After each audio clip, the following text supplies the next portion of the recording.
Miffy's favourite toy was her yellow teddy bear that she always took to bed. One morning she awoke and couldn't find her teddy bear.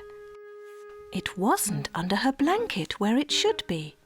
So she looked under her bed, and there it was. "You're such a grown-up teddy bear," said Miffy. "I think you should have your own bed so you can't fall out. I'll ask my good friend Boris Bear to make a bed for you.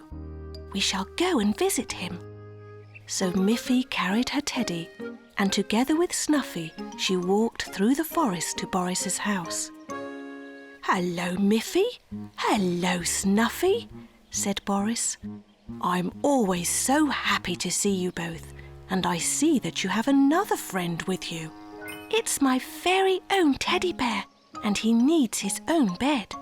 Last night he fell out of my bed. It's too big for him." "Of course," said Boris. "He must have his own bed. I will make one for him in my workshop." Boris then started to make a little bed for Miffy's teddy bear. Miffy helped by handing Boris the tools when he called for them. And even Snuffy helped by fetching the pieces of wood. Soon the little bed was finished.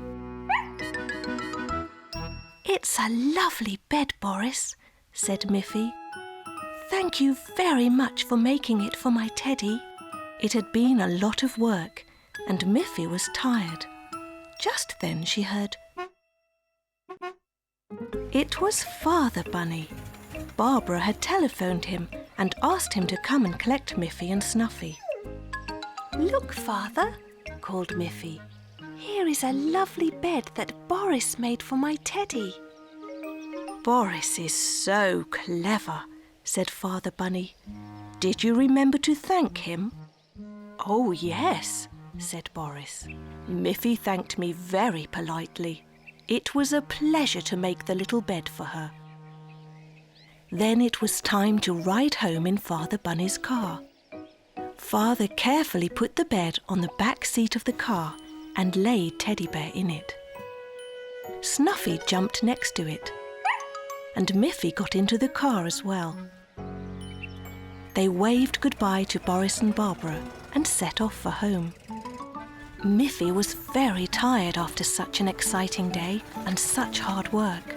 Soon she fell fast asleep, even though the road was very bumpy.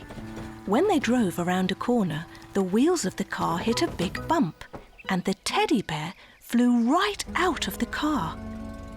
Miffy was asleep, and her father was busy driving. He didn't even see that the teddy bear was gone. When they arrived at their house, Snuffy jumped out of the car and ran away.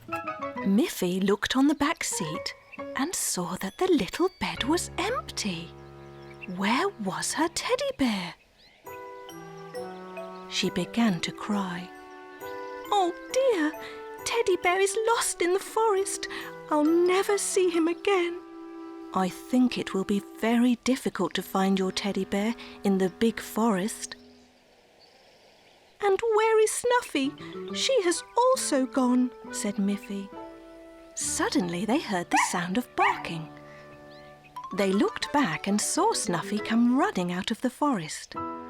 "Look, Miffy," shouted Father happily. "Snuffy has found your teddy bear." How happy Miffy was. She patted Snuffy. "You are such a good dog. I am happy to have you as a faithful friend." One beautiful summer day, Boris Bear was making a circle with some stones. He was building a fire because he wanted to surprise Barbara with a nice picnic on the hill. When the stones were ready, he went into the forest to find some wood to burn in the fire. At the same time, at Poppy's place, Poppy was saying to her niece Grunty, "This is such a lovely day. Why don't we go to the hill and have a picnic?" "That's a good idea," said Grunty. "Let's bring lots of carrots." Meanwhile, Mother and Father Bunny were having the very same idea. "This is such a splendid day," said Miffy's mother. We can all go to the hillside for a picnic." "Oh, wonderful," said Miffy. "I love picnics. Shall we invite Auntie Alice?" "Yes, we will," said Father Bunny. "And Auntie Alice always makes such delicious cakes and biscuits." So all the friends were getting ready for a picnic, but none of them knew that the others were doing the same thing. Boris returned from the forest, his arms full of wood, and placed it all inside the circle of stones. "Before I start the fire, I will go and get Barbara," he thought. "She will be surprised when I invite her to a picnic." As Boris left, Poppy and Grunty came walking up the hill, looking for a good place to have their picnic. "Look," said Grunty. "Here is a good place. A fire has already been prepared here. Can we use it?" "I'm not sure we can use this campfire, Grunty," said Poppy. "Someone else has prepared it, not us." But just then she saw Miffy and her parents coming up the hill, carrying a large picnic basket. "Look," said Poppy. "Even Auntie Alice and Snuffy are here. They must have prepared this campfire." "Oh, look," said Mother Bunny. "Poppy and Grunty are here too, and they have prepared a perfect place for a fire." "May we join you?" asked Miffy. "Certainly," said Poppy. "After all, this is your campfire." "No, no," said Father Bunny. "It's not ours." "Then who made it?" asked Poppy. Meanwhile, Boris arrived home. He had secretly prepared a delicious picnic earlier in the morning, and he had hidden the picnic basket in his workshop. Now he came back to collect it. "Barbara, I have a surprise for you." "A picnic! Come with me."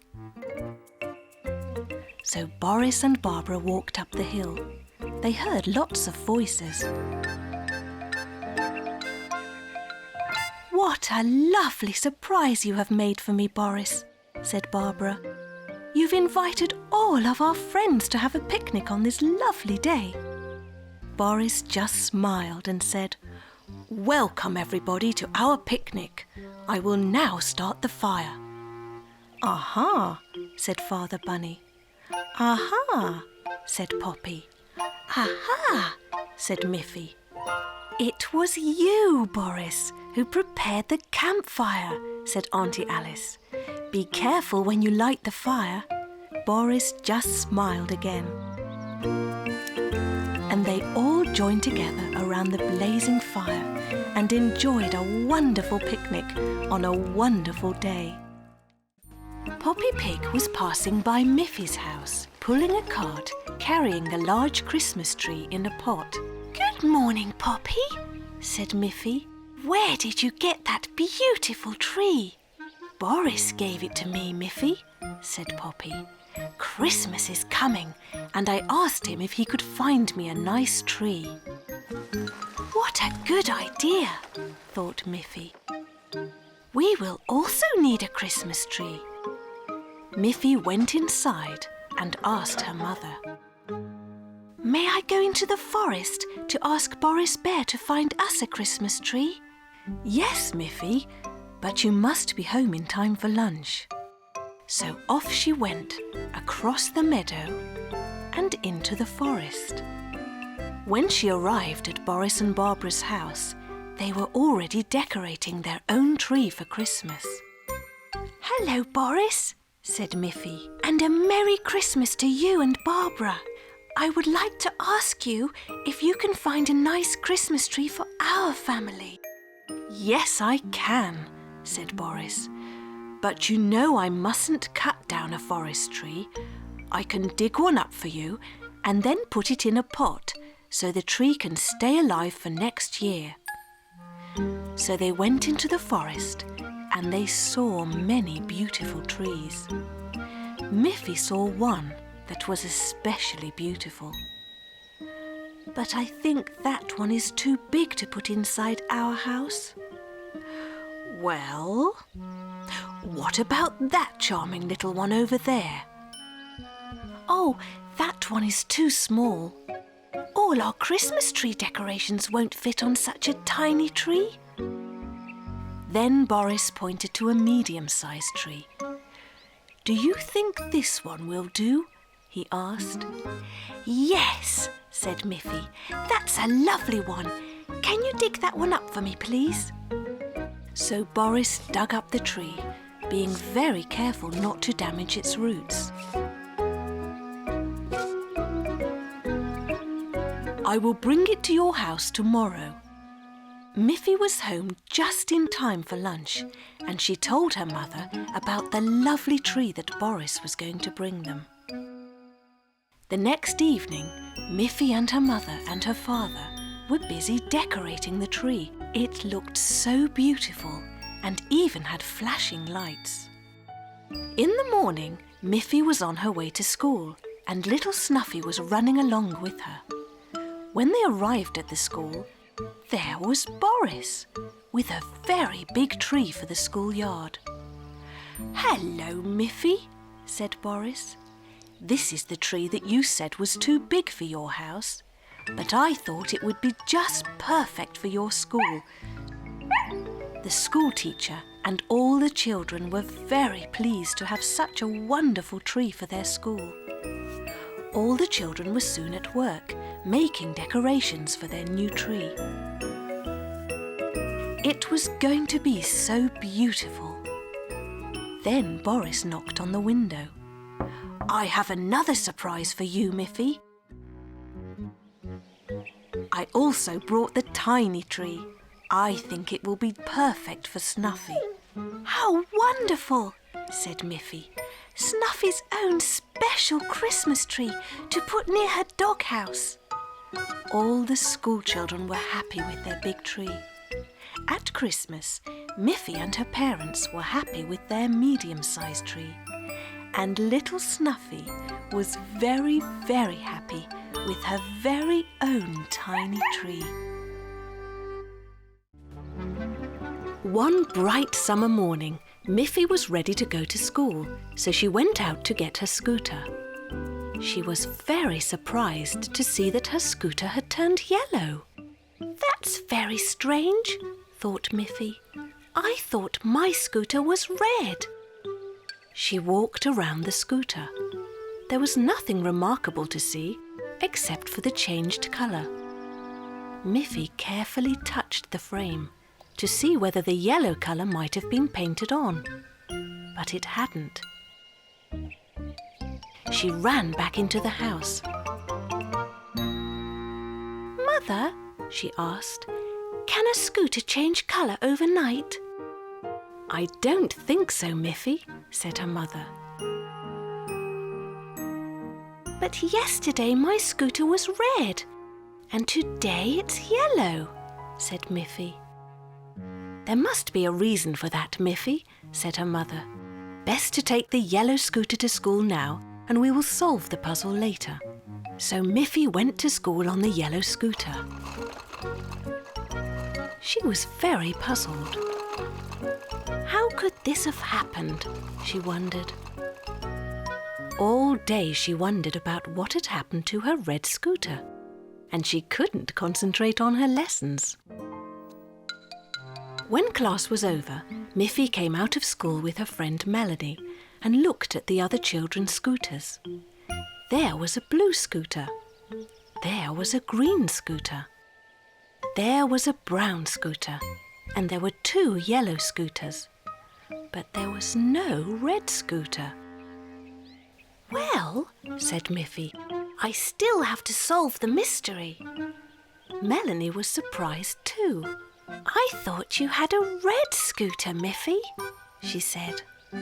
So did I, said Miffy. But when I woke up this morning, my red scooter had changed into yellow, just like magic. Would you like to ride home with me, Melanie? Maybe you can help me find out what happened. Melanie got on her blue scooter, and the 2 girls rode to Miffy's house. there they saw a bright red scooter right in front of the house. Miffy was surprised. How can I have 2 scooters? She wondered. Just then Miffy's father came out of the house. Hello, girls. I'm glad you came straight home from school. The yellow scooter must be returned to Grunty. Grunty? Said Miffy.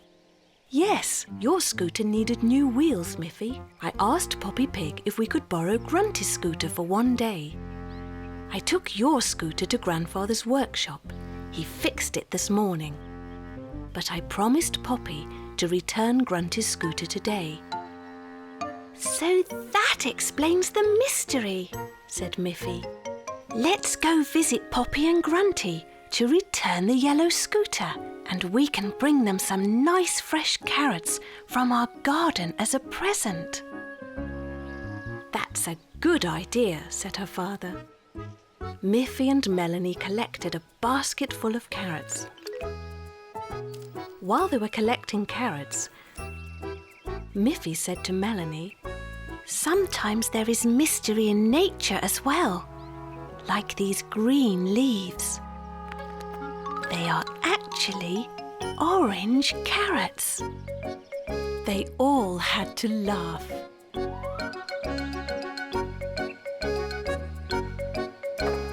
And then they set off to Poppy's house. One day in school, the teacher said, "Today I'm going to show you something special. Let's close the curtains and switch off all the lights."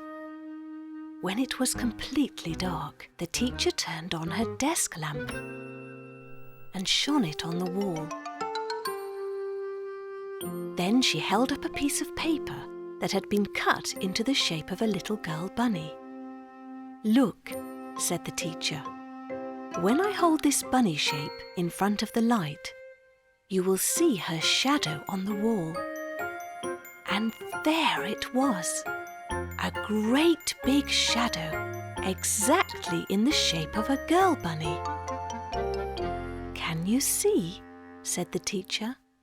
"When anything or anybody is in front of a light, there will be a shadow. You can try it yourselves when you go out in the sunshine." As Miffy and her friends walked home, it was getting dark and the sun was low in the sky. All the trees cast shadows of their trunks across the ground. "Try not to step on the shadows," said Miffy. "Let's jump over them and only walk on the sunny parts."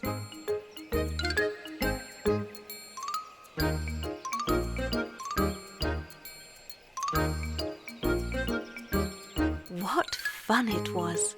The little girl bunnies giggled and laughed as they jumped along, being very careful not to step on the shadows.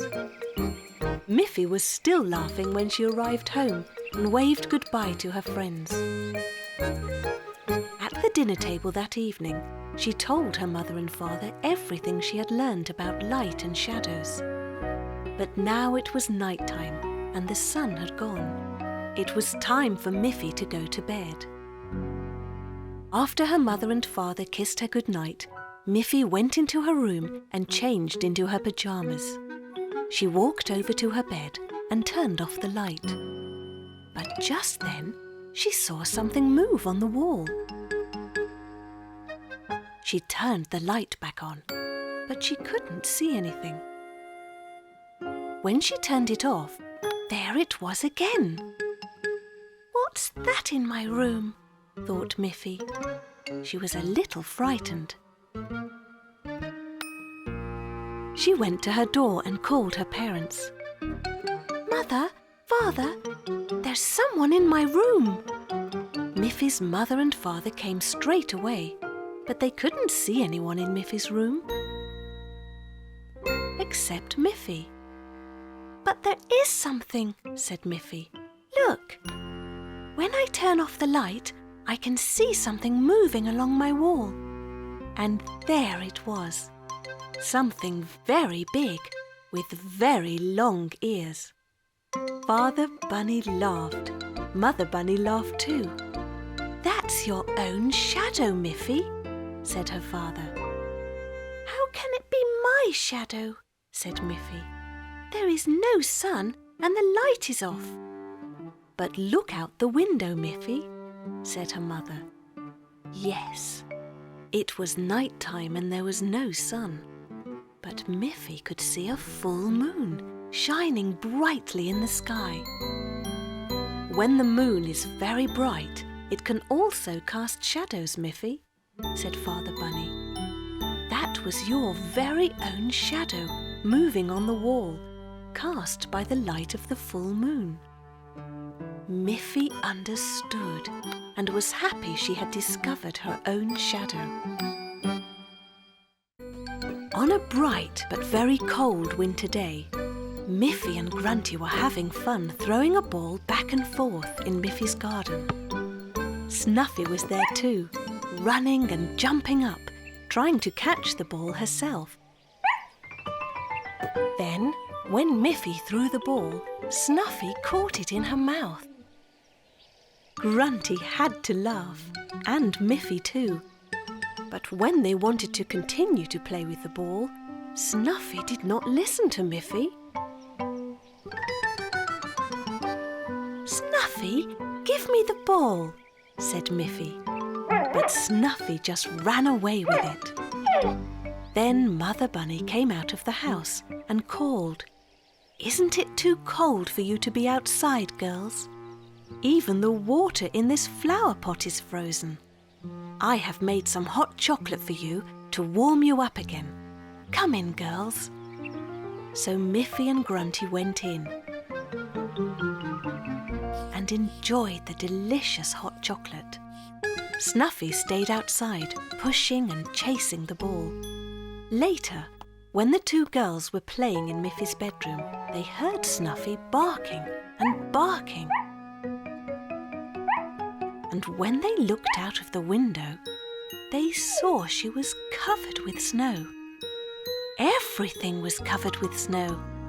The snow had fallen so quickly that while they were inside playing, the whole world around them had suddenly become white. All excited, they ran to Mother Bunny. "Mother, Mother," said Miffy, "can't we go to the lake now? It will be so beautiful there, with the snow on the meadow, and maybe the lake will be frozen." "Yes, and we can take the ball too," said Grunty, "so Snuffy can play with it." Just then, Father Bunny arrived home and heard what the girls were saying. "I will drive you to the lake in the car, and I will test the ice on the lake to see if it is thick enough." So Miffy and Grunty and Snuffy all jumped into the car, and they drove to the lake. "Look," said Miffy, "the lake is frozen. We should have brought our ice skates." "Maybe you can bring them another day, Miffy," said Father Bunny. "But for now, I'm sure you'll have lots of fun playing with the ball in the snow." Father Bunny tested the ice. "If the weather stays cold, the ice will be thick enough to go skating in a few days," he said to the girls. "Good," said Grunty. "Let's throw the ball so Snuffy can run after it." That was their new game. Miffy and Grunty took turns throwing the ball out into the snow. And Snuffy had great fun too, slipping and sliding all over the icy snow, trying to catch the ball. She was having such fun. Then, when Miffy threw the ball again, it rolled away too far and onto the lake. "Oh no," said Miffy. "Now the ball is on the ice, and the ice isn't strong enough yet to carry us." But Snuffy had already gone after the ball. "No, Snuffy, the ice isn't strong enough yet," shouted Miffy. This time, Snuffy did stop and listen to Miffy. She turned around and ran back. They were all very relieved. "That was very good, Snuffy." In a few days, we will come back and get it for you. One day, Miffy and her friends were playing a game. Aggie was pretending to be ill and was lying in Miffy's bed with a thermometer under her arm. Miffy was the nurse. She pulled out the thermometer, looked at it and gasped. "Doctor, doctor," called Miffy. "I think you should come and look at Aggie." Then Dr. Melanie came in and lifted Aggie's hand. "This could be serious," she said. "We must give Aggie some medicine." "Oh dear," said Miffy. "We have no medicine, doctor." So Melanie went to the kitchen and called out, "Mrs. Bunny, do you have some medicine we can give to Aggie?" Miffy's mother smiled, but she didn't want to spoil the game. She knew the little bunny girls liked to play doctor. So she said, "Well, I do have some excellent sweets. I'm sure they will make Aggie well in no time." And she gave Dr. Melanie a bowl full of colourful sweets.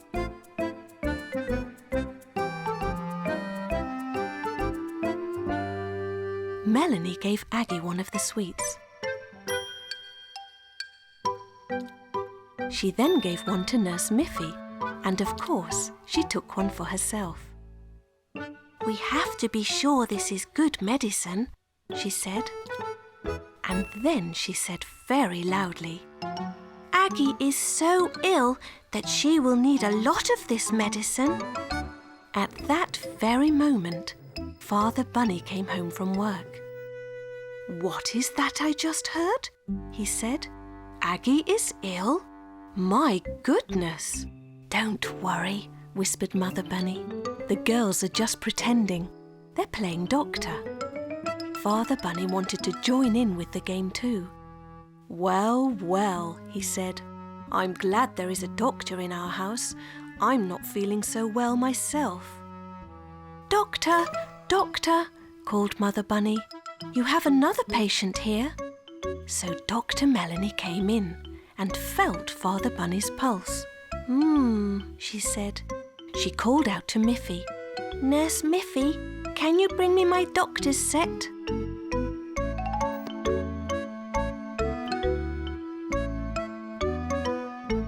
Miffy came in carrying the case. "Here it is, Dr. Melanie." Then Melanie took out the stethoscope and placed it on Father Bunny's chest. She listened very carefully. She said again. "What seems to be the matter, Mr. Bunny?" "Well," Father Bunny replied, "I'm not feeling so good and my ear is sore." And he rubbed his ear. "Right," said Dr. Melanie. "We will take care of that immediately." She took a bandage out of her set and asked Miffy to climb up onto a chair. Then she handed the bandage to Miffy, who carefully wrapped it around her father's ear. When she had finished, they all laughed because Father Bunny looked so different. Father Bunny was very proud of his beautiful bandage. "I think I have just the medicine for all of us," said Mother Bunny. "A large tub of ice cream." So Mother Bunny went to the fridge and came back with a tray with 5 bowls of ice cream. They all enjoyed the ice cream.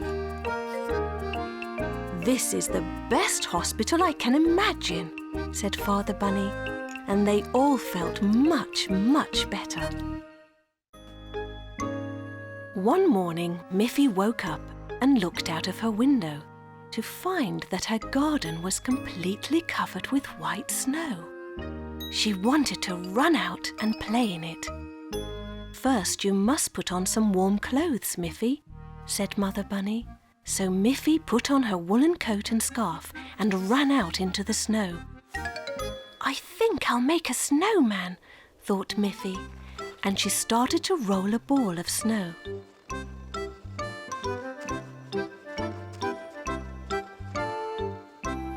Just then, Boris and Barbara Bear skied into Miffy's garden.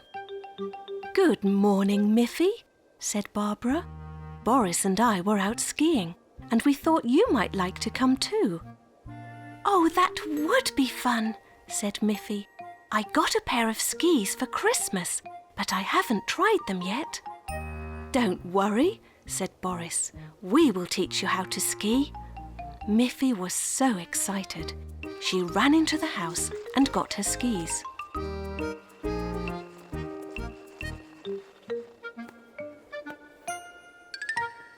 Boris held her while she put them on.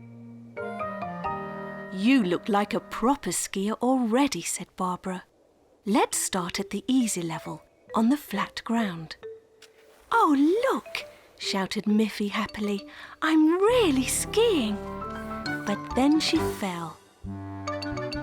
"Don't worry, Miffy," said Barbara.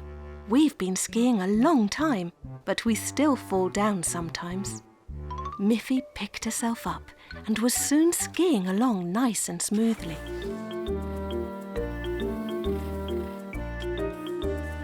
"This is fun," said Miffy. "Let's ski up the hill to Auntie Alice's house. Then we can ski downhill on the way home." So they began skiing up the hill, but Miffy kept sliding backwards.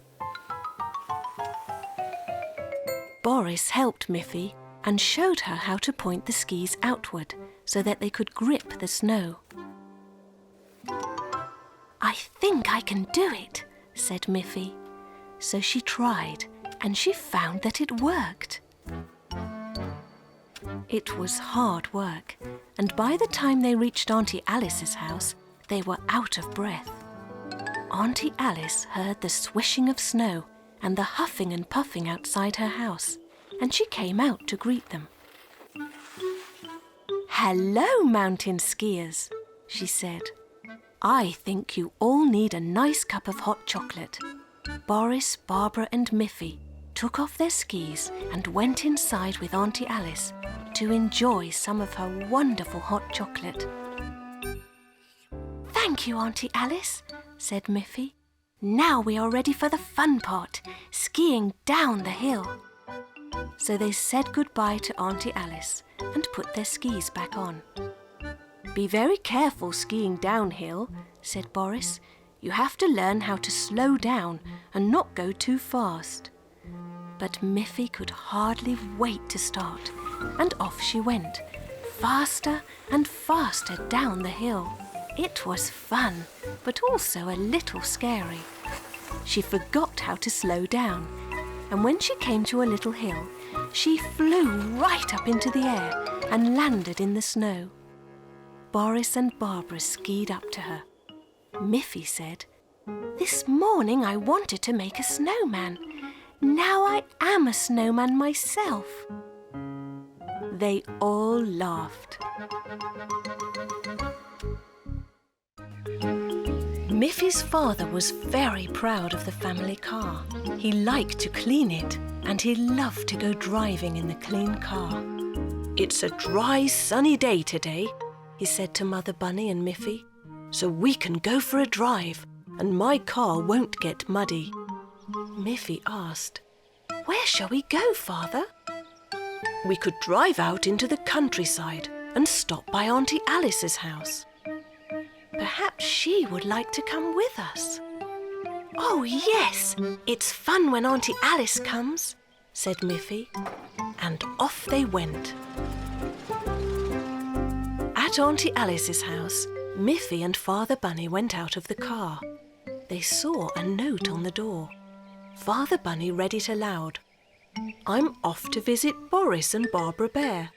Back later." "Well, why don't we go to Boris and Barbara's house as well?" said Miffy. So they set off into the woods where Boris and Barbara lived. There were many fallen leaves on the way, and driving along made them twirl up and settle all over Father Bunny's clean car. "Oh well," said Father Bunny as they drove along. "It's only a few leaves, and they can be easily wiped off." Close to Boris and Barbara's house, they turned a corner, and before Father Bunny could see it, the car drove over a pile of thorny bushes. Sss, went one of the car's tyres. "Oh dear," said Mother Bunny. "One of our tyres has been punctured." "Who could have put those thorny bushes in the middle of the way?" said Father Bunny. "We came upon them so suddenly, I had no time to stop." Just then Boris came running out to them, carrying a rake. "Hello!" he shouted. "I heard the noise and wondered what happened. I'm so glad to see you're safe. I was clearing away all the dead thorn bushes and was just about to rake them out of the way, but I see that I'm too late." "Oh well," said Father Bunny. "We do have a spare tyre in the boot of our car, so it's not a problem. I will help you change the tyre."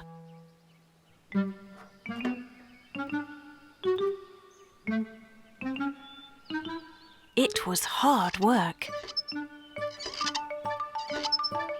and very dirty. And Father Bunny's suit had got all dirty.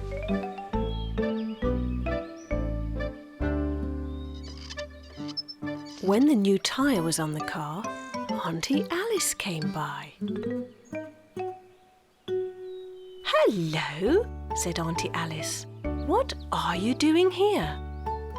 "We were coming to see you and Barbara," said Miffy. "Oh dear," said Auntie Alice. "I'm already on my way home. It's a long walk and it will be dark soon." "We're late because we had a flat tyre, but now we've fixed it, so we will be happy to drive you home," said Father Bunny. "Oh, thank you," said Auntie Alice. "That is very kind." So off they went with the new tyre and Auntie Alice. It started to rain, and soon the ground became very muddy. By the time they dropped Auntie Alice off and arrived back home, their car was covered in mud. Miffy said to Father Bunny, "Father, it was so good that you cleaned your car this morning." And everyone laughed. In the autumn, the leaves began to fall off the trees. One day, Mother Bunny looked out of the window and said, "Miffy, would you like to help me clear up the leaves? We can't let them lie on the grass all through the winter." "Oh, yes, Mother," said Miffy. "Clearing the leaves will be fun." So Mother and Daughter Bunny each took a rake and began to rake up the leaves. Soon all the leaves had been cleared into a large pile. "You have worked very hard, Miffy," said Mother Bunny. "Come inside and I'll make you a nice cup of hot chocolate." While Miffy and her mother were inside the house, Snuffy came into the garden. She saw the big pile of leaves and thought it was there for her to have fun with.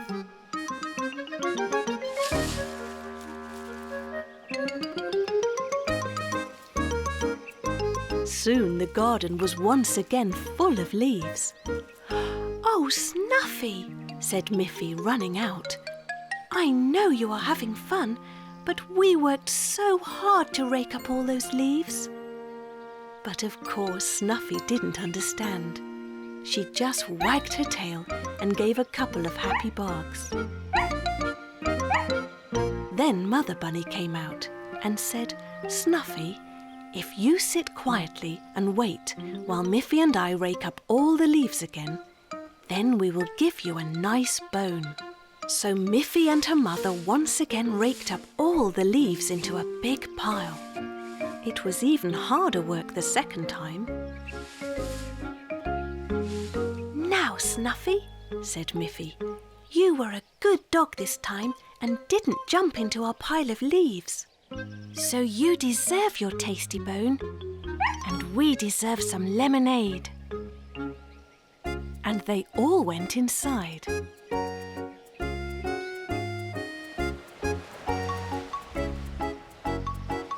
Later that day, Miffy was surprised to see that the garden was once again covered with leaves. "Oh dear," she thought. "Now I will have to rake those leaves for the third time." But then she saw that the pile of leaves in the corner of the garden was still there. "Where did those leaves come from?" she asked her mother. "Those are not the same leaves we raked up today," said Mother Bunny. "There were still many leaves left on the branches, and now the last of them have fallen. When we rake them up this time, the job will be finished." But Miffy was too tired to do any more raking that day. She went to bed and dreamt all night about millions of leaves blowing in the wind. When she awoke the next morning, she was surprised to find that the garden was completely free of leaves. They had all disappeared. "Mother!" shouted Miffy with great excitement. "The leaves are all gone! What happened to them?" "There was a strong wind during the night," said her mother. "Didn't you hear it?" "I dreamt about the wind," said Miffy, "but I didn't think the dream was real." "It was real," said her mother, "and this time the wind helped us. It blew all the leaves away. And now that all the leaves have fallen off, we won't have to rake them again this year." Miffy was very, very pleased. Miffy took a bite of a big biscuit. It made a nice crunchy sound. Just then, she heard a scratching sound at the door. When she opened it, there was Snuffy. Said Snuffy, barking happily and wagging her tail. "You must have heard my biscuits crunching," said Miffy. "I suppose you would like a biscuit too." She gave Snuffy one of her biscuits. Snuffy gobbled it up, but then she suddenly stopped and pricked up her ears. "What can you hear now?" asked Miffy. Snuffy ran back to the door and began to scratch it. When Miffy opened the door, she saw her father driving home in the car. "You could hear Father's car from far away, Snuffy," said Miffy. "You have very good hearing." After lunch, Snuffy became very excited again. She wanted to go outside. Miffy asked her mother if she could join Snuffy. "But don't be too late," said Miffy's mother. So Miffy followed Snuffy. She wanted to know what else Snuffy could hear. Suddenly, Snuffy stopped and pricked up her ears. "What can you hear now?" asked Miffy. Snuffy barked as if she was saying, "Listen." Miffy listened carefully and heard a bird cheeping, but she couldn't see it. "Can you see the bird, Snuffy?" asked Miffy. There it was. A lovely bird flew into the sky. Once again, Snuffy's ears popped up. She was always listening for strange sounds. This must have been a really strange sound because Snuffy became very excited.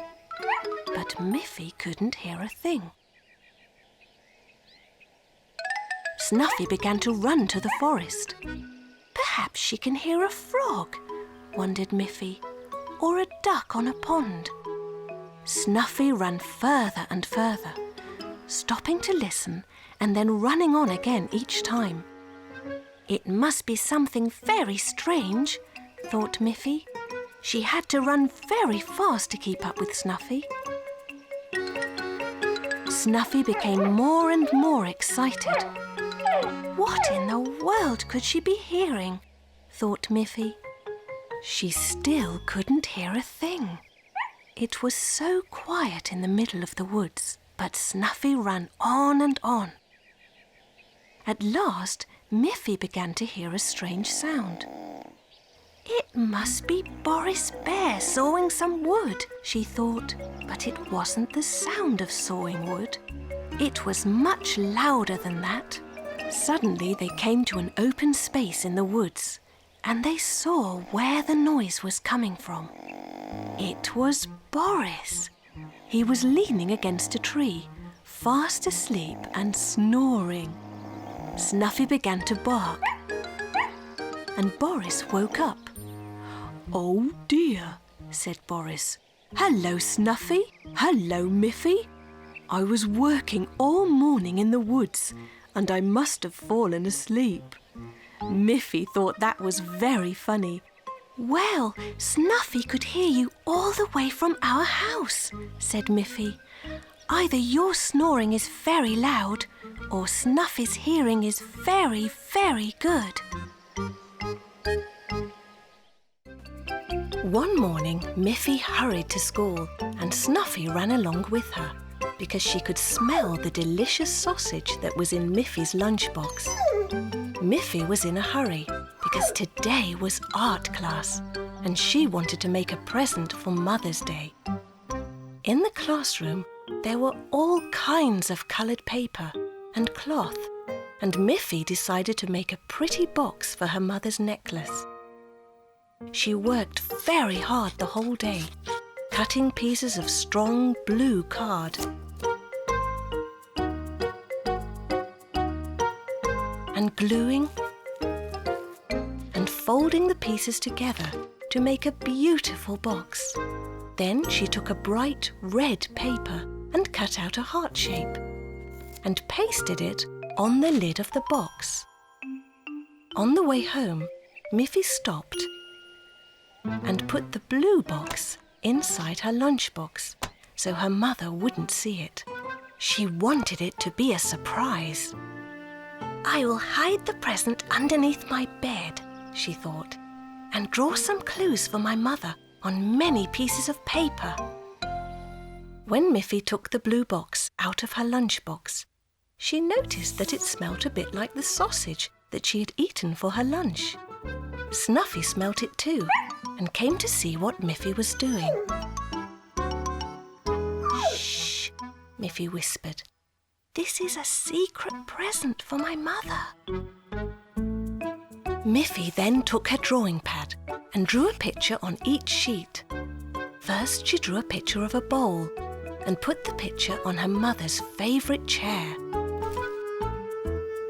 Then she drew a picture of her toy box and placed that picture in the bowl. And finally, she drew a picture of her bed and put that picture in the toy box. "Now Mother will have clues to help her find her present," said Miffy. "It will be great fun." The next morning, Miffy said, "Today it is Mother's Day. It's your special day, Mother. Wouldn't you like to sit in your favourite chair?" When Mother saw the picture of the bowl on her chair, she laughed.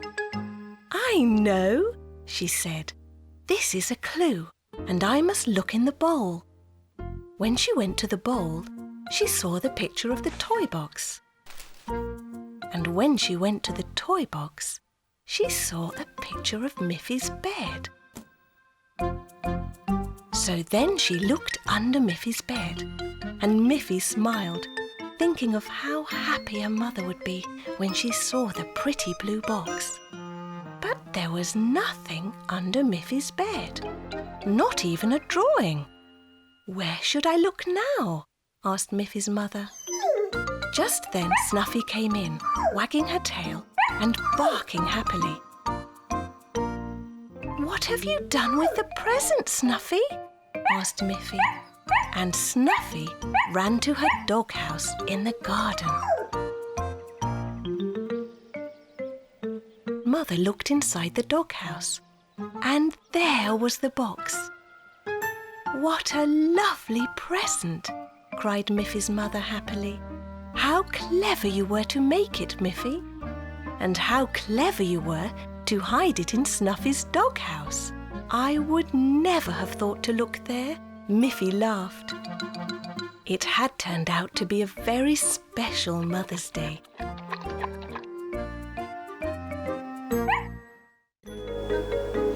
One day the wind was blowing very hard, and at Boris and Barbara's house a window had been left open. When Boris came home from working in the forest, he was surprised to find the house full of leaves. "Barbara, Barbara," shouted Boris, "you forgot to close the window, and now the house is full of leaves." But Barbara wasn't home. Where could she be? Just then, Barbara arrived with a basket full of groceries. "Hello, Boris," she said. "I was in the village shopping for food. But you forgot to close the window. Just look at the house. The wind has blown all of these leaves into our living room. You should have remembered such an important thing." "Oh, I'm sorry, Boris," said Barbara. "I'll sweep all the leaves outside again." "But you shouldn't get too angry, because you also forget things sometimes." "I never forget important things," said Boris. He was still rather annoyed with Barbara. "I'm going to see Miffy," he said. "I remember that I promised to build a shed for her."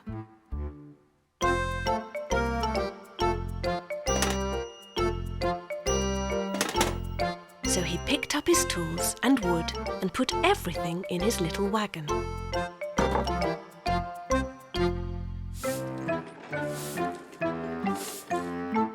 "Look," he said, "I remember to take everything I need so that I can do the job properly."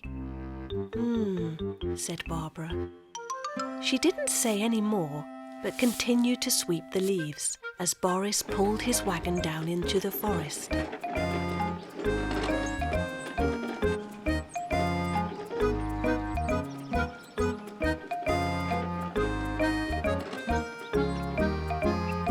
When he arrived at Miffy's house, he started to build a little shed, just big enough for Miffy's scooter.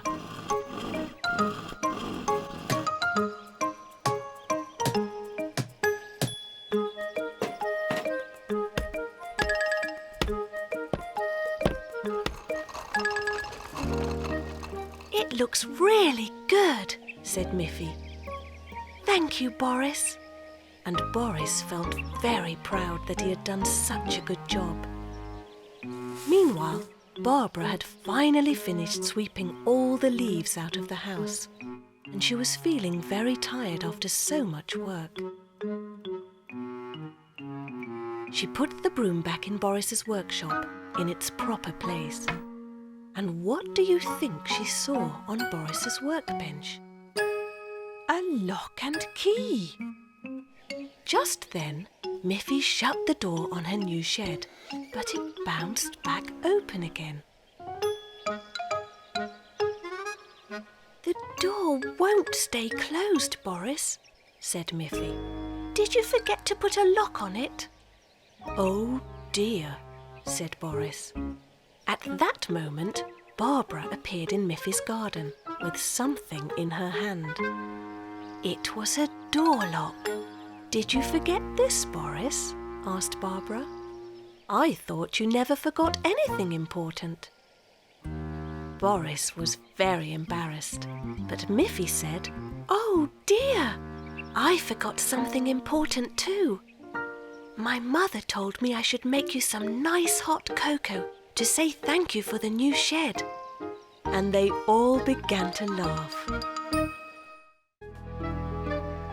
One day, Miffy was very excited because after school, her dance group was going to practice their new dance during Auntie Alice's dancing class. When school had finished, all the members of the dance group met up outside. Along came Winnie, who was very good at dancing on one leg. Then Melanie arrived, who was wonderful at spinning around. "But where is Grunty?" asked Miffy. "She's the best at doing the jumps. Just then they saw Grunty coming, but Grunty was limping, not jumping. "Oh dear," said Miffy. "What happened, Grunty?" "Why are you limping?" "It happened at the playground," said Grunty. "I fell off the slide and twisted my ankle. I can hardly walk." Just then, Miffy's mother drove up in the car. "Don't worry, Grunty," said Miffy. "You don't have to walk. My mother will drive you up the hill to Auntie Alice's house. She knows how to cure sore ankles." "Yes," said Miffy's mother. "Auntie Alice knows a lot of useful things." So Mother Bunny drove off with Grunty. Miffy, Melanie and Winnie followed on foot. They took a shortcut through the fields, and they all arrived at the same time at Auntie Alice's house, on top of the hill. "I was wondering where you all were," said Auntie Alice. But when she heard that Grunty had hurt herself, she knew exactly what to do. "I'm going to get a cold, wet cloth and wrap it round your ankle, Grunty," said Auntie Alice. "That will make the swelling go away." Grunty sat on a chair with her leg raised on a cushion. It didn't hurt, but she was very sad that she couldn't dance with her friends.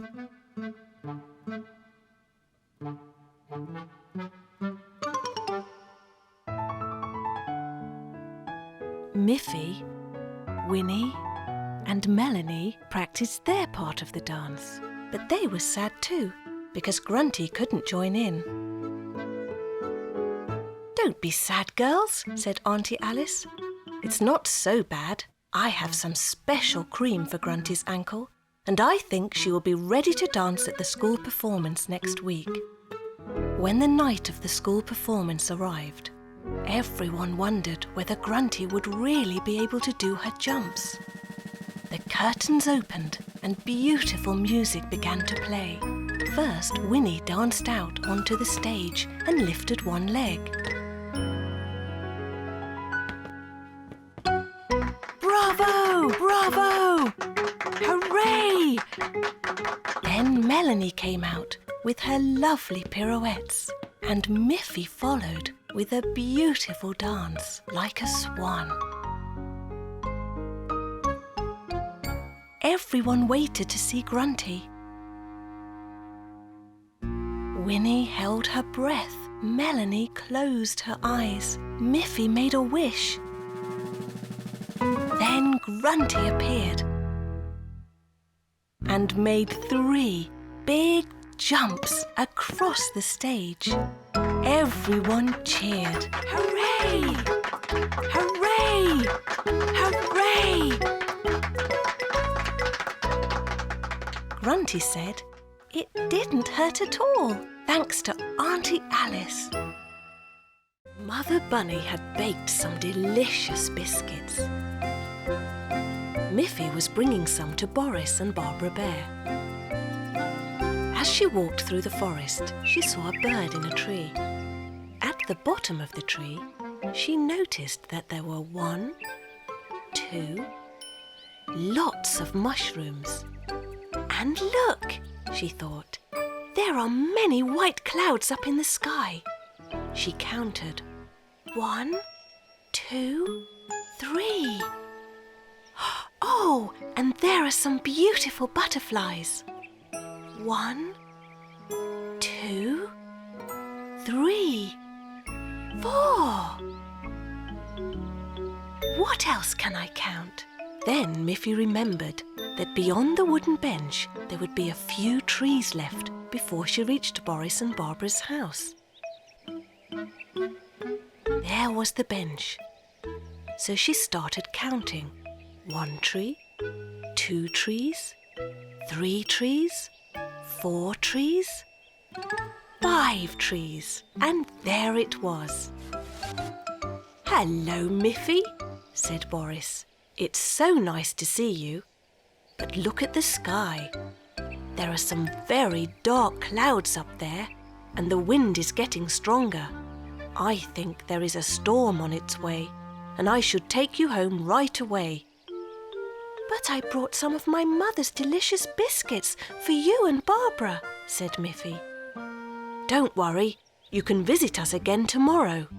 Then we can all have biscuits and tea." So Boris took Miffy home. Soon the wind began to blow harder. Miffy was glad to be safely back at home. All night Miffy heard the wind blowing round the house. The next morning the wind had died down. But when Miffy looked out of her window, she saw leaves and tree branches scattered on the ground. At tea time, Miffy asked her mother if she could go to visit Boris and Barbara again. "Of course, dear," said Mother Bunny, and off Miffy went. She saw that leaves and tree branches had been blown down by the wind in the forest as well. When she reached the bench, she started to count. 1 tree, 2 trees, 3 trees, 4. But there were no more trees. The last tree had been blown down during the storm. Miffy was shocked. "Boris! Boris!" she shouted. She ran to Boris's house. Boris came running out of the house. "Look what has happened!" But Boris didn't seem surprised by what he saw. "Sometimes trees get blown down when there's a big storm, Miffy," he said. "But come with me." And he took Miffy out to the back of the house. "Look, every year I plant some new trees and let them grow a little. And when they're big enough, I plant them in the forest." "Can I help you plant a new tree beside the others?" asked Miffy. "Of course," said Boris. "We'll do it right away."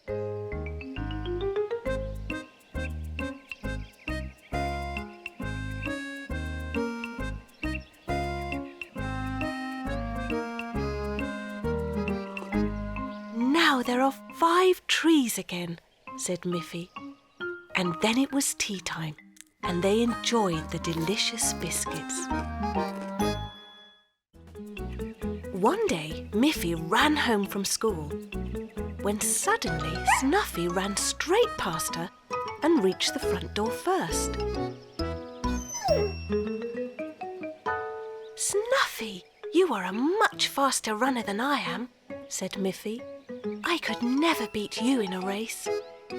As she went inside, Miffy had an idea. "We could have a big running race with all of our friends," she said to her mother. "You and Father can come and watch." Miffy first telephoned her friend Boris Bear. "Boris," she said, "I want to organise a race, but we shall need some signs which show us the right way to run." Boris said, "Well, I'm not very good at running, but I will be happy to make the direction signs." Then Miffy phoned her other friends and told them about the race. When the big day arrived, Boris had all the signs ready. He stuck each sign into the ground to point the way. A blue sign, a yellow sign, a red sign, a green sign, and the last one, a white sign. All the runners lined up at the starting line. There was Miffy, Aggie, Melanie, Grunty, and Boris too. Barbara held the starting flag up in the air. She shouted, "Get ready, go!" and she waved the flag. Off they went, all of them running as fast as they could. Who would win? First they all passed the blue sign, and Aggie was in front. Boris tried to run fast, but he was not used to running, and he soon fell behind the others. Then they passed the yellow sign. Now Grunty was in front. Next was the red sign, and suddenly Melanie was ahead. Then they passed the green sign. And look, Miffy was in the lead. Meanwhile, Mother and Father Bunny had arrived, but they parked their car right in front of the white sign. Suddenly, the runners stopped and looked around them. They didn't know which way to run because they couldn't see the last sign. It was hidden behind the car. As they were looking around, very puzzled, Boris caught up, puffing and panting, completely out of breath. But Boris kept on running across the finish line, and Barbara waved the flag. "You're the winner, Boris," she shouted. "I'm so proud of you." Then Mother and Father Bunny drove away to congratulate the winner. And as they started driving, all the other runners could suddenly see the last white sign, and they began running as fast as they could. Miffy reached the finish line first. But of course, she was a long way behind Boris. "How did you find the way to the finish line so fast, Boris?" asked Grunty. "None of us could see it." "Well, I knew where the sign was because I put it there myself," said Boris. "But Boris," said Barbara, "that is not fair to the others." "But I didn't run to win," said Boris. "I'm just happy that I was able to finish the race. Miffy is the real winner." Everyone cheered and laughed because the race had been so much fun. One sunny afternoon, Miffy was at the beach with her father. She had been swimming in the sea. She came out of the water and dried herself with her pretty blue towel. Now she wanted to sit down in the sun and read her book. "You must be careful of the hot sun," said Father Bunny. "If you want to read, then you should lie in the shade."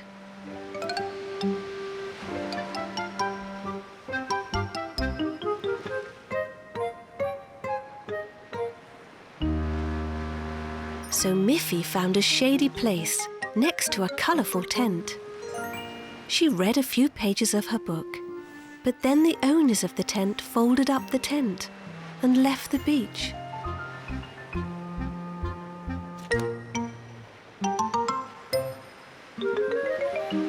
"Oh dear," thought Miffy.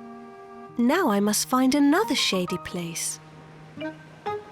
"I know," said Father Bunny. "We have a beach umbrella in our car. I will get it." He put the beach umbrella in the sand. Once again, Miffy could sit down in the shade. But after she had read just a few pages, the umbrella suddenly snapped shut.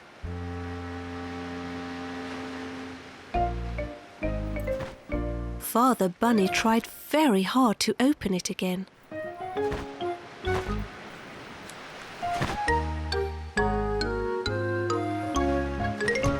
"I forgot to mend the umbrella, Miffy," Father Bunny said. Just then, a large cloud floated across the sky and blocked the sun. Miffy laughed. "Now the whole beach is in the shade," she said. But soon the cloud drifted away, and Miffy was in the hot sun again. There was nothing else to do but cover herself with her pretty blue towel.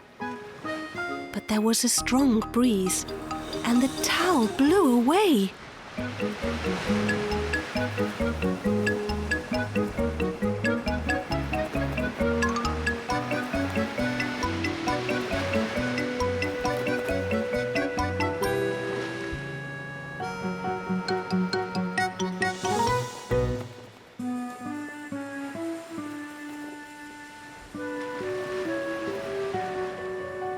"Oh no," said Miffy. She didn't know what to do next.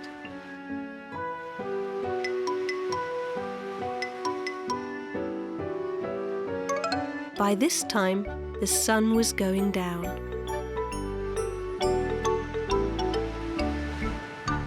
"Now there is no problem, Father," said Miffy. "It will soon get dark." "Yes," said Father Bunny. "The hot sun is going down, but that also means that it's time to go home." Miffy was sorry that she had to go home, but she laughed at how difficult it was to stay out of the sun at the beach. She climbed into her father's car, and as he drove them home, she fell fast asleep and dreamt of the bright yellow sun.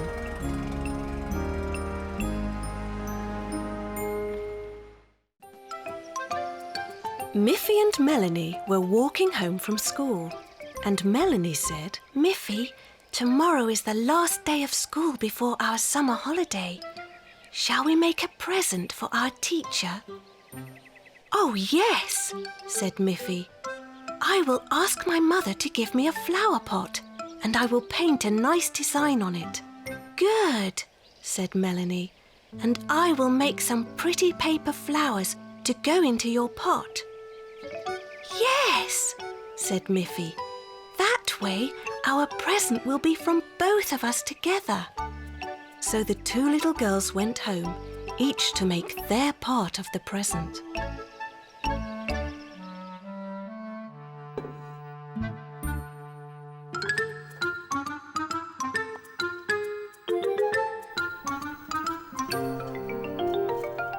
Miffy painted a lovely heart on her flower pot, and Melanie made some beautiful paper flowers.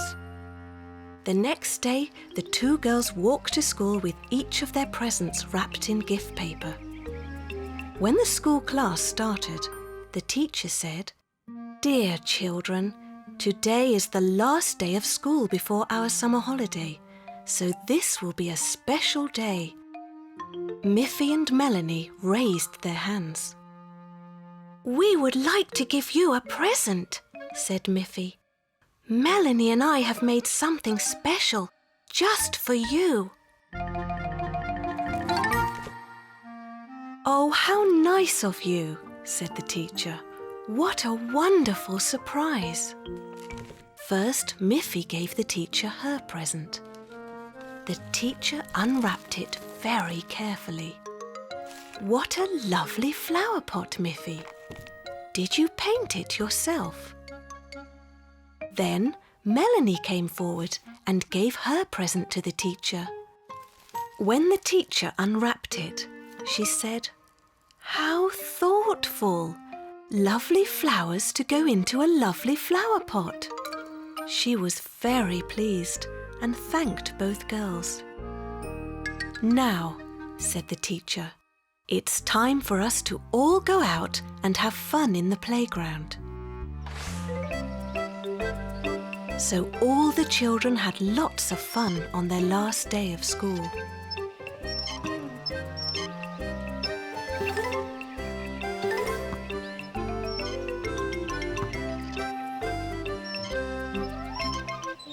Miffy and Melanie played on the seesaw, and while they were going up and down, Melanie pointed to the schoolroom window, which was lined with real flowers in real flower pots. "At the end of each school year, each of us has to take home one of the real flower pots and take care of it until school starts again," said Melanie. "I wonder which of the pots we shall get," said Miffy. When they all returned to the classroom, the teacher said, "And now, children, I will give you each one of the flower pots to take home." And she began to hand each pupil one of the flower pots. When Melanie and Miffy left the classroom, they looked back and saw the teacher putting the pot with paper flowers in the windowsill. "Because our flowers aren't real, They could stay in the classroom all summer, said Miffy. Now everyone has some lovely bright flowers, even the classroom.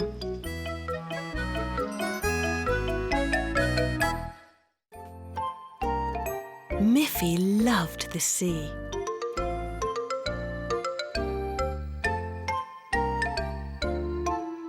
She liked to sail on it, and she liked to sit on a beach and watch the sea. She could play with her ball, build a sandcastle, and fly her kite. One day, Miffy's mother asked Miffy where she would like to have a summer picnic. By the sea, Miffy answered. What a nice idea, said Mother Bunny. We'll have our picnic at the beach. We can spread a large blanket on the sand and put up our special beach umbrella so that we won't get sunburnt, she said. Yes, said Miffy. And I hope my friends will be there too, so we can all play together. On the day of the picnic, it was sunny and warm, a perfect blue sky day. Miffy's mother prepared a lovely salad of carrots and cabbage and green and red peppers. It looked so delicious. She also made 2 bottles of carrot and parsley juice. Miffy's father said, I will get the car ready and you can put everything in the boot.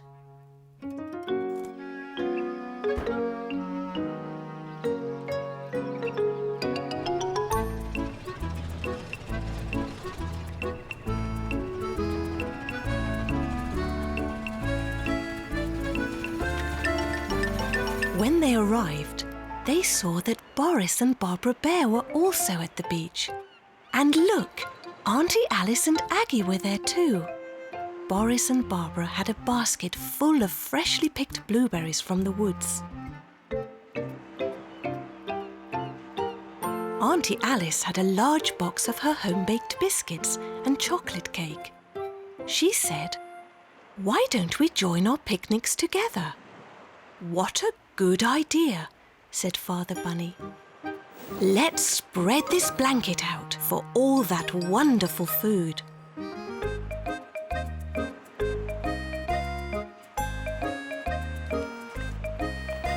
How good it tasted. They ate everything.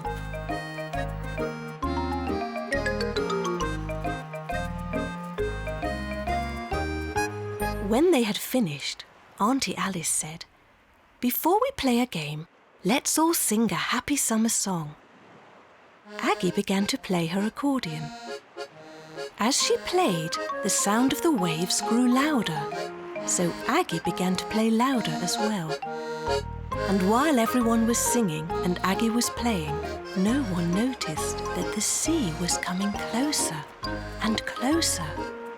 First, the waves caught Miffy's bucket. It floated away.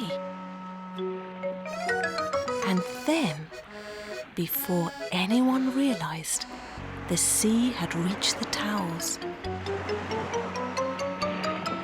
"Oh dear!" shouted Mother Bunny in surprise. "Everything will get wet." Auntie Alice quickly moved the towels away from the water.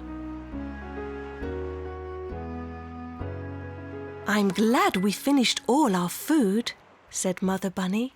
Everyone laughed. "We still had a wonderful picnic," said Miffy. "Now, let's play."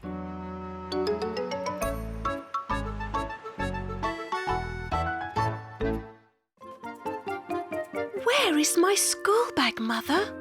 asked Miffy one morning. "Your school bag is just where you left it, Miffy," said her mother.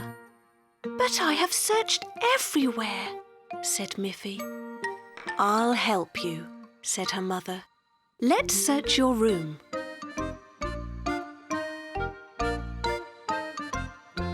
No wonder you can't find your bag. Your room is a mess. You've left all your clothes and toys scattered around. But when you come home from school today, I'll help you tidy up your room. Here is your school bag, Miffy. Meanwhile, there was something happening at Boris and Barbara's house. Boris was shouting, "Barbara, where is my hammer?" "Your hammer must be just where you left it, Boris." "But I have searched everywhere," said Boris. "I'll help you find your hammer," said Barbara. When Barbara looked into Boris's workshop, she was shocked. "No wonder you can't find anything. Your workshop is a mess." It was true. "I'm sure that if you tidy up your workshop, you will find your hammer," said Barbara. "Don't forget, you promised to make some new tables for the school today." Boris began to tidy up.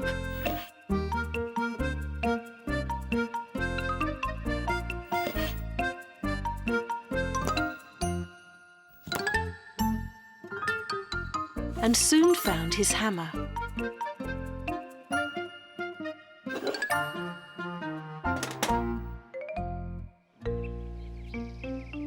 He packed his hammer along with his saw and 2 little boxes with nails and screws. He also packed several wooden boards. It was all very neat. Now he knew just where to find each tool he would need. So he started to walk to the school.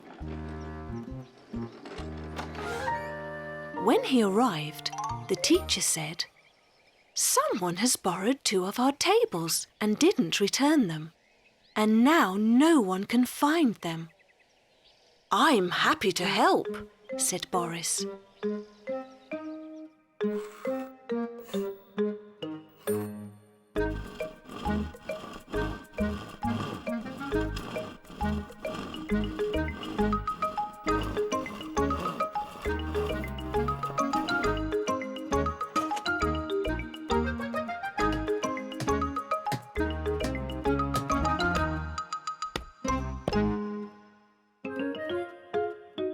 Miffy said to Boris, "I couldn't find my school bag this morning because my room was untidy.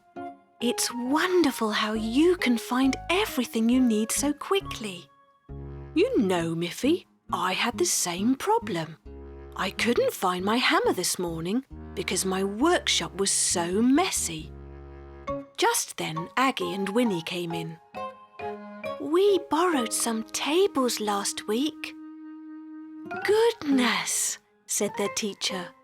"Boris has just built us 2 tables to replace the ones that you forgot." Boris looked at Miffy and winked. "You see, Miffy," he said, "how important it is to have everything in the right place." Miffy loved to look out of her window and watch birds flying over the meadows and butterflies flying over the flowers.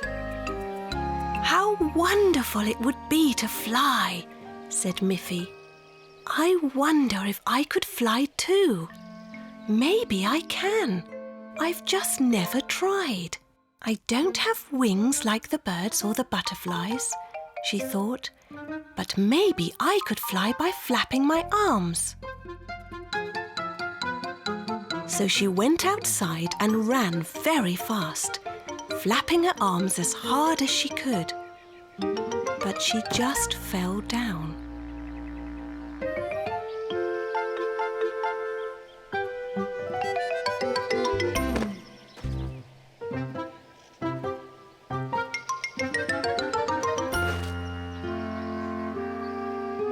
Miffy was very sad that she couldn't fly. She looked up and saw a brightly coloured kite flying in the sky.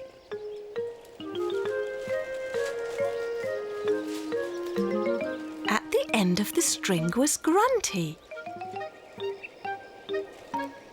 Miffy ran up to Grunty and said, "Grunty, wouldn't it be wonderful if I could have paper wings and you could fly me like a kite?" "What a fun idea," said Grunty. So Grunty and Miffy ran to Miffy's house to ask for some paper. Miffy's mother just smiled and asked Miffy, "Why do you want to fly? Bunnies don't usually fly." "But it would be wonderful to be able to fly and float. Birds and the butterflies are so lucky that they can fly." "Yes, they are lucky, and maybe you are lucky to be a bunny." Miffy's mother gave Grunty and Miffy some paper. They cut out large pieces of paper and glued them to a frame made of sticks and made a large kite. They went outside to see if it worked.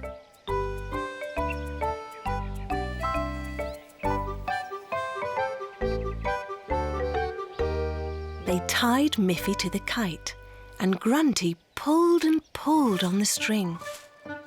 No matter how hard they tried, the kite could not lift Miffy off the ground.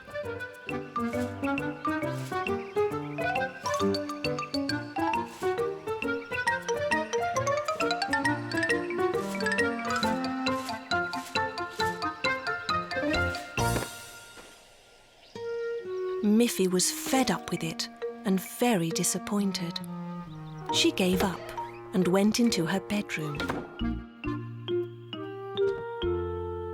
Then Grunty had a good idea. She asked Miffy's mother if she had some large crayons.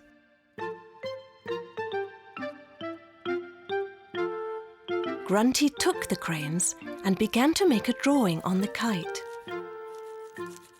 When Miffy looked out of her window again, what did she see? There was the kite flying high in the air, and on the kite was a drawing of Miffy. "Look, Miffy," said Mother Bunny, "you are flying at last." Miffy had to laugh.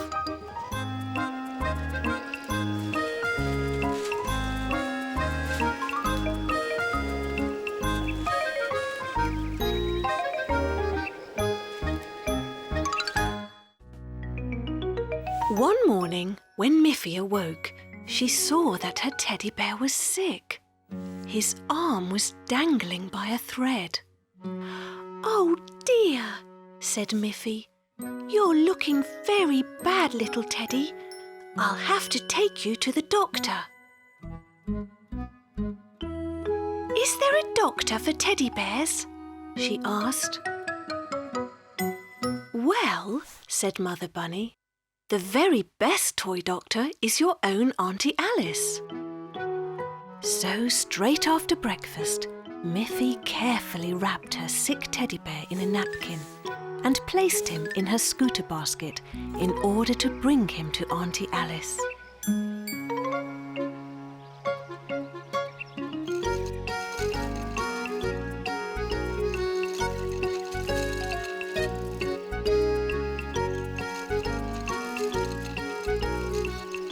She rode as fast as she could up the hill to her auntie's house.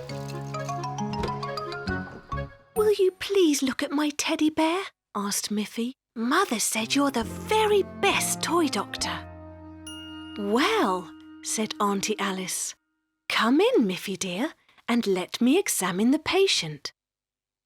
Auntie Alice placed Miffy's teddy bear on the table and carefully removed the napkin. "Oh dear," said Auntie Alice.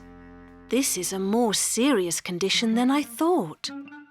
Look, even the stuffing is coming out of his body."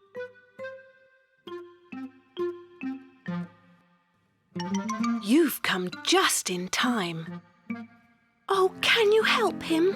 asked Miffy anxiously. "I think I can," said Auntie Alice. "But he will have to stay in my hospital for one night so that I know he is well again."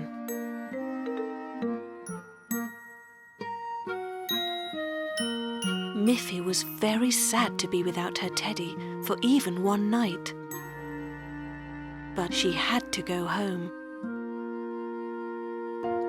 Back home, she felt very sad. She could hardly eat her dinner. "I don't think I can sleep very well without my teddy bear," she said. "Well, Miffy," said her mother, "I will telephone Auntie Alice and ask her if you can stay with her tonight so you can be close to your teddy." "I've already sewn Miffy's teddy together, so if she comes back here to sleep, I'll put him in her bed as a surprise for her when she wakes in the morning." So Father drove Miffy to Auntie Alice to stay for the night.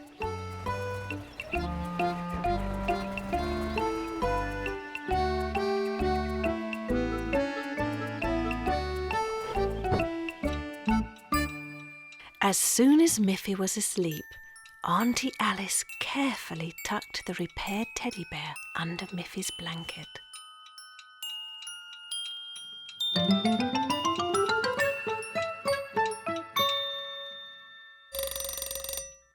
When Miffy awoke in the morning, she saw right away that her teddy was healthy again. "Oh, Auntie Alice, it's true!" she shouted. "You are really the best toy doctor that ever was."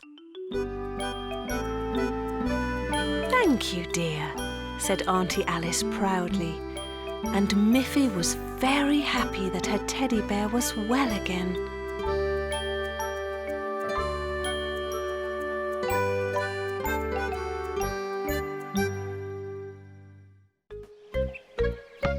One day, Miffy and her friends were playing with a ball.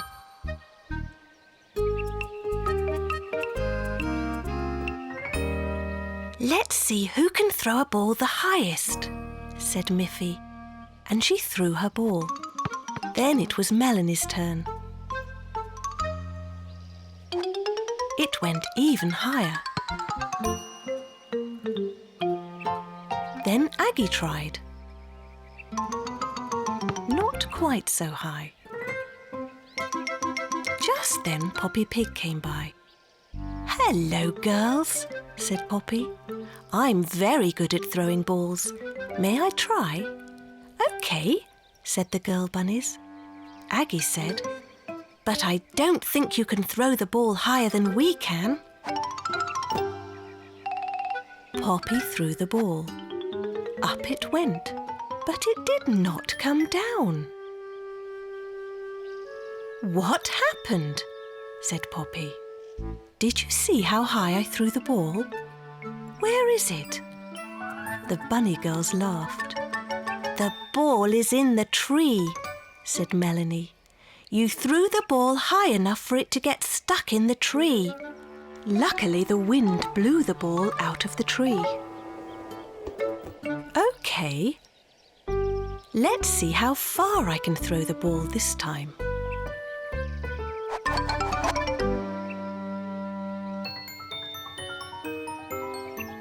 The ball sailed away and splashed into the pond. "Oh dear," said Poppy. "I have lost your ball and I can't swim."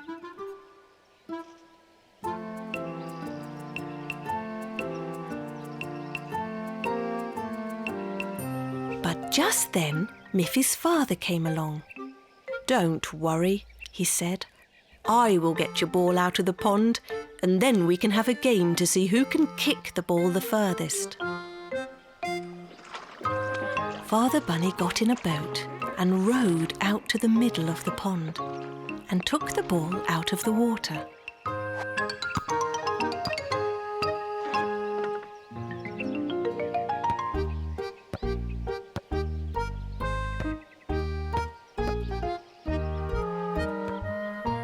"Aggie, let's see how far you can kick the ball," said Father Bunny.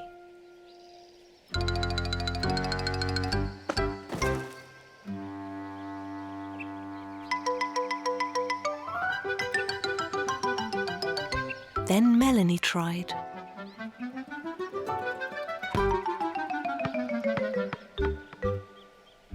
"All right," right, said Father Bunny. That was very good. And now it's Miffy's turn.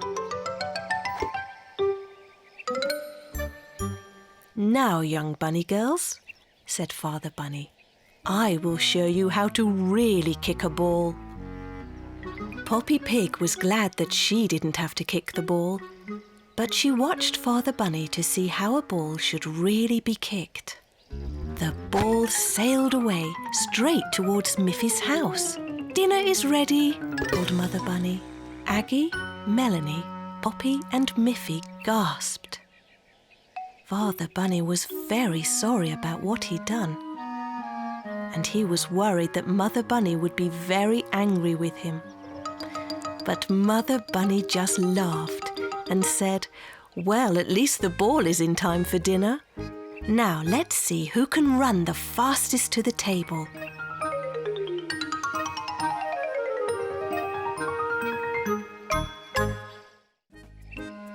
It was a beautiful day.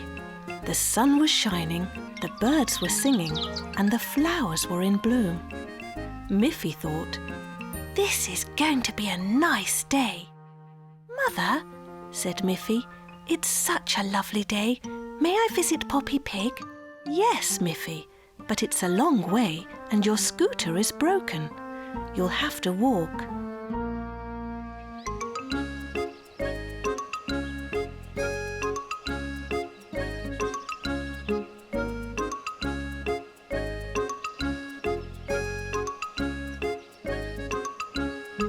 It was a long walk, and Miffy was happy when she reached Poppy's house at last. She knew that Poppy always had some nice biscuits to eat.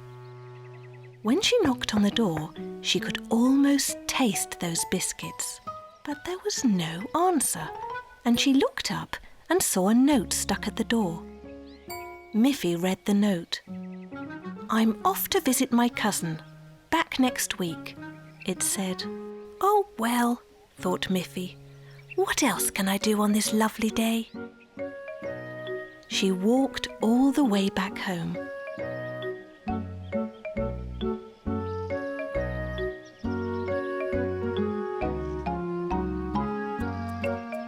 "I think I'll call Melanie," she said. Miffy went to the telephone and dialed Melanie's number. Melanie's mother answered the phone. "Can Melanie come out and play with me?" asked Miffy. "Oh, I'm sorry, Miffy dear," said Melanie's mother. "Melanie is in bed with a cold and cannot go outside to play today." "I know," thought Miffy. "I'll get my ball and go and play with Snuffy." So Miffy went to her cupboard and took out her big brightly coloured ball. "Snuffy loves to chase this ball," said Miffy. She ran as fast as she could to where Snuffy lived. "We will have great fun," she thought. But when she got there, Snuffy was lying beside her empty food dish, fast asleep. Miffy could see that Snuffy had just had her dinner. Miffy bounced her ball up and down, but Snuffy only opened one eye, just a little bit, and then closed it again, and stayed fast asleep. So poor Miffy had to go home again, still with no one to play with on such a beautiful day. "I'll just have to play by myself," she thought, "but I can still have fun. I'll go and fly my kite." She took out her beautiful kite with the long ribbons. She held onto the string and ran across the meadow. She ran and ran, but the kite just bounced along the ground. There was no wind at all, and the kite could not fly up into the air. Miffy stopped running. "This started off as such a nice day," she thought, "but everything went wrong. I think I'll just go home." At home, Miffy took one of her favourite books from her shelf. Here is something that never goes wrong, she said. A good book. Miffy smiled as she read the funny story. What fun, she thought. It wasn't such a bad day after all. Every time Miffy passed Poppy Pig's house, she admired the beautiful apple tree in Poppy's front garden. In the autumn, the leaves were golden in colour. In the winter, there were no leaves at all. In the spring, lovely white blossoms covered the entire tree. And in the summer, the tree was full of little green apples. "Oh, Poppy," said Miffy one summer day, "I would love to taste one of your apples." "Not yet, Miffy dear," said Poppy. "The apples are still too small, green and hard. You must wait a while." The next time Miffy walked by Poppy Pig's house, she saw that the apples were larger and were changing their colour, half green and half red. "Now may I please taste one of your apples, Poppy?" asked Miffy.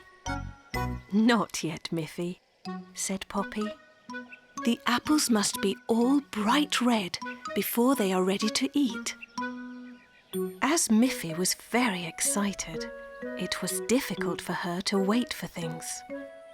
She was so eager to taste one of those apples. Very soon, all the apples were very big and bright red. But birds like red apples too. Poppy thought, "It's time to pick those apples before the birds eat them." That very day, Miffy walked home from school very quickly, hoping that at last Poppy's apples would be ready to eat.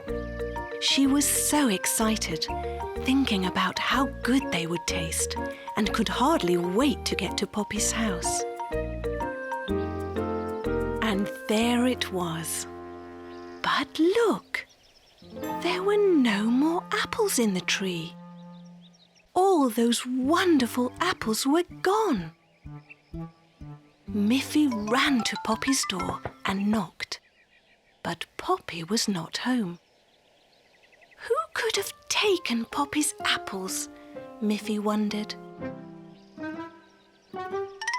She looked into Poppy's kitchen window. There were no apples on the table. Just then Poppy arrived. "Oh, Poppy," shouted Miffy, "someone has taken all the apples from your tree. Now I won't be able to taste even one of them."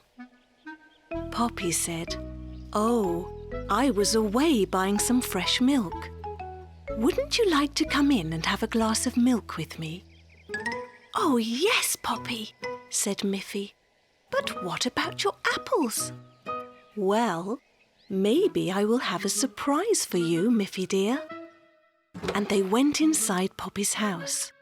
As soon as they entered the door, Miffy smelt something very, very good. Something fresh out of the oven. "Wouldn't you like to have a big slice of apple pie to go with your milk?" And then Poppy opened her oven and brought out a huge pie full of delicious apples. She put the apple pie on the table. It looked wonderful and it smelt delicious. Miffy was very surprised and very happy. At last, she had a taste of those wonderful big red apples.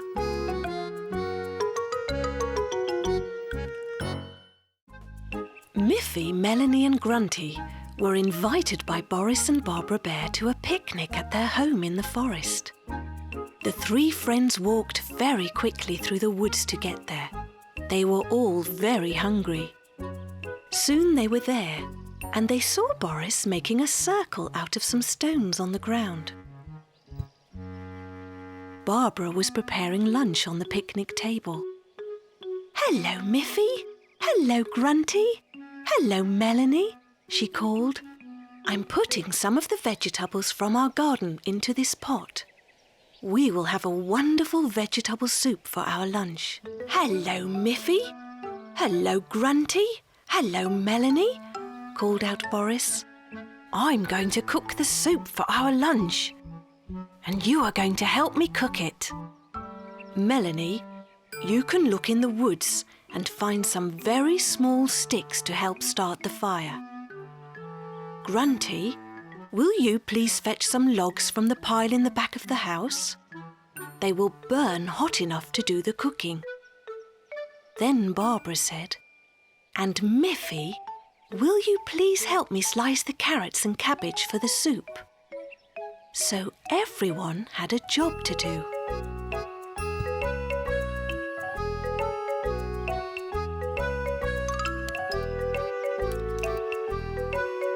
It was fun, and they all got hungrier and hungrier.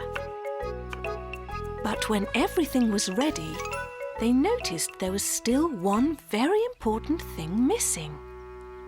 We have forgotten to bring water to boil the vegetables in, said Barbara. So Barbara and Miffy went to get water from the house.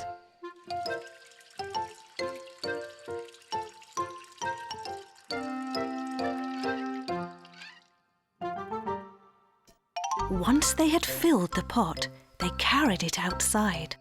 They placed the big pot full of water and vegetables over the fire.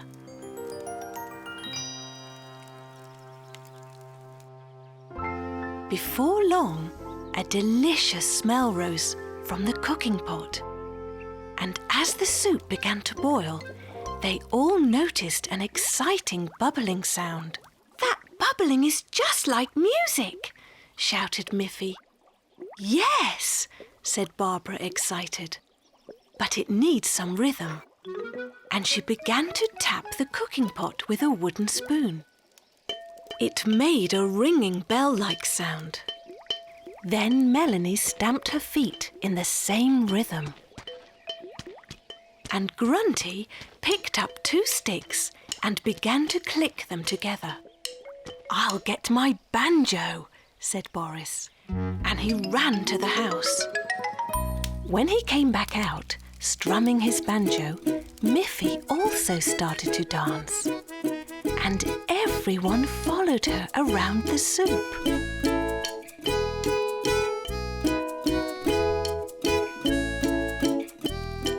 Tapping and clicking and strumming and dancing to the music. It was a real promenade, a real forest orchestra. When they had circled the cooking pot 3 times, the soup was ready at last. The music and dancing had made them all happy and very hungry. So when Barbara finally passed around their bowls and spoons, they all ate the delicious music soup with extra joy. It never tasted so good.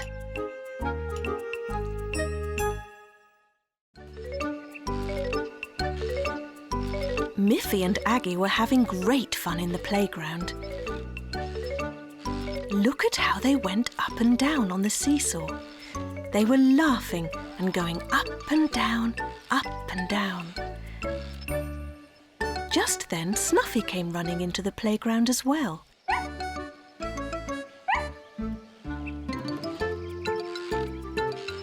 She was wagging her tail and barking happily. Look, Miffy, said Aggie. Snuffy would like to have a go on the seesaw too. No, no, said Miffy. Seesaws are not for dogs, Snuffy. You can have fun running around, but you would fall off the seesaw. Miffy and Aggie had finished their game on the seesaw, so they walked over to the merry-go-round.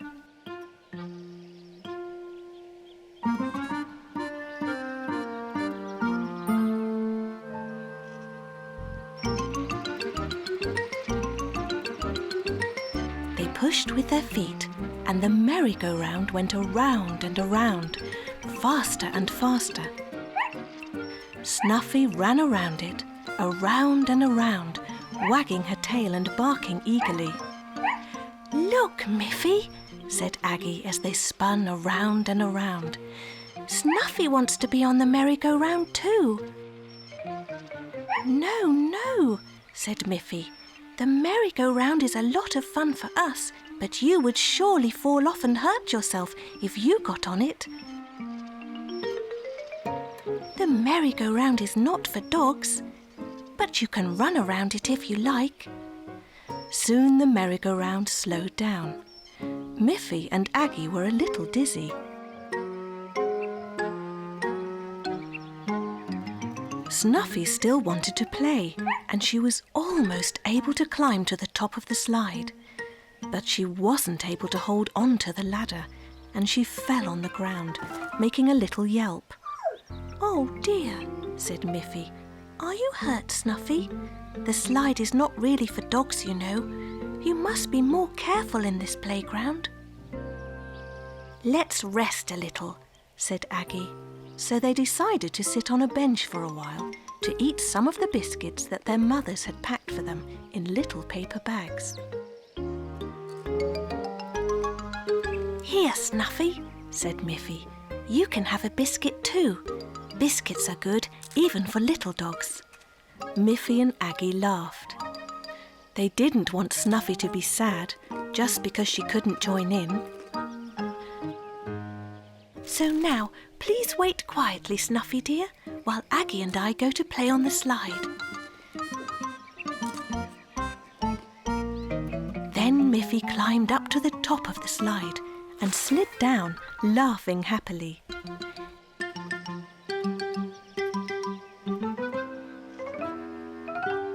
Then Aggie climbed up too and slid down. She also laughed. And while they were laughing, Snuffy ran up and climbed to the top of the slide without falling down. "No, no, Snuffy," called out Miffy. "You must be careful, Snuffy. Slides are not for dogs." But then Snuffy did an amazing thing. She sat down and slid right down the slide and landed softly on a pile of sand at the bottom. "You did it!" cried Aggie. "You did it!" cried Miffy. "You are such a smart little dog, Snuffy." There was a clear blue winter sky. Miffy was sleeping in her warm, cosy bed. When at last the sun began to rise, Miffy was awakened by the sound of a chirping bird just outside her window. "What a beautiful song that bird has," thought Miffy. "She must be very happy. She can see the beautiful snow-covered meadow. I would like to be out there too." So Miffy quickly got dressed in her warm coat and her warm scarf and went outside in the crisp white snow. The bird was still there, right in Miffy's garden. "What a happy bird," thought Miffy again, and she went to get her sledge. She gave her sledge a little push and jumped onto it. It was such a nice feeling to be sliding over the smooth white snow. Miffy still heard the bird cheeping, just as loudly as ever, and when she looked back, she saw that the bird was hopping after her. "The little bird loves the snow too," thought Miffy. "She's hopping along with me." But now Miffy had to turn her sledge around and pull it back to her house. She hadn't had her breakfast yet. And even as she did that, the little bird also turned around and hopped after her. "That little bird must really like me," thought Miffy. "She wants to follow me and sing for me wherever I go." Then Miffy's mother called out, "Quickly, Miffy, you don't have time to play in the snow before school. Come in and eat your breakfast." When Miffy had finished her breakfast, the little bird was still there, sitting on the windowsill.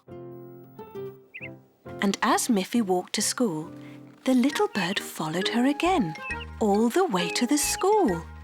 "Do you want to go to school, little bird?" asked Miffy. "You already know how to sing." Miffy thought it was funny that the little bird followed her everywhere, always singing. Even as she sat in her classroom, the little bird sat outside the window. When it was time for break, all of the children went out to play in the snow, and they were all delighted to see the little bird hopping all around them. Melanie said, "I think that little bird is trying to tell us something, Miffy." "Yes," said Miffy. "She's been chirping and following me all morning." "Maybe she is hungry, Miffy," said Melanie. "Oh dear," said Miffy. "I didn't think of that. The snow has covered the grass and there is nothing outside for a bird to eat." Miffy felt bad.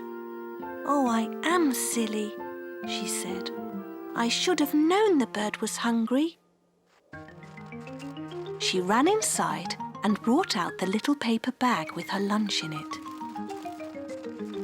She took out a nice piece of brown bread and spread some crumbs on top of the snow. The little bird immediately jumped over to the crumbs and ate every one of them.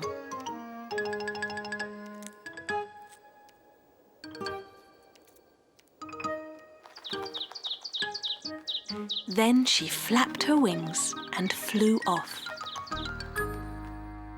The next morning when Miffy woke up, the little bird was there again. This time, Miffy knew just what to do.